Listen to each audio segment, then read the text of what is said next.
রাজা শ্রীবৎস রাজা, ওনার গুরুদেব হচ্ছে বামদেব। বামদেব ওনার আশ্রম আছে, সেখানে ভগবান বিষ্ণুদেবের নিত্য ভোগ রাগ চলে।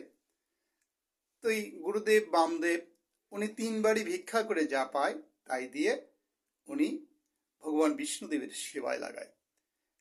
যদি ভিক্ষা না পায়, গঙ্গার জল দিয়ে তুলসী পাতা দিয়ে নিবেদন করে। এই বামদেব যখন নগরে নগরে ভিক্ষা করছে, তখন শ্রীবৎস রাজা, ওই রাজা শিবাজি শিবাজি রাজা, তখন উনি দেখছে তার গুরুদেব ভিক্ষা করছে।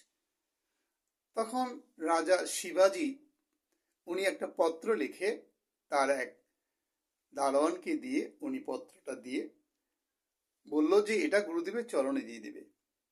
লেখা আছে, গুরুদেব, আজ থেকে এই রাজ্যটা আপনার চরণে দান করে দিয়ে দিলাম।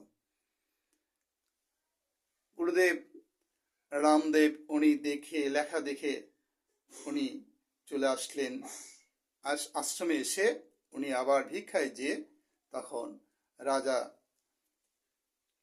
রাজা শিবাজির কাছে এসে বলছে, বাবা শিবাজি আসলেন, গুরুদেবের চরণে অষ্টাঙ্গ প্রণাম করলেন, যে বাবা, কাল তো তুমি রাজত্ব আমাকে দিয়েছ, আজকে তুমি কি করবে? বলছে, প্রভু আপনি যা বলবেন আমি তাই করব। বলছে, তুমি আমার ভিক্ষার ঝুলিটা কাঁধে নাও, চলো আমরা ভিক্ষা করি।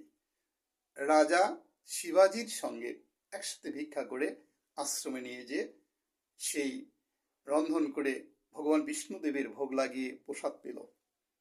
এবার বলছে, গুরুদেব বামদেব বলছে যে, রাজা শিবাজি, এখন থেকে তুমি ভাববে তোমার এই রাজ্যটা গুরুদেবের, আর তুমি তার নিত্য দাস।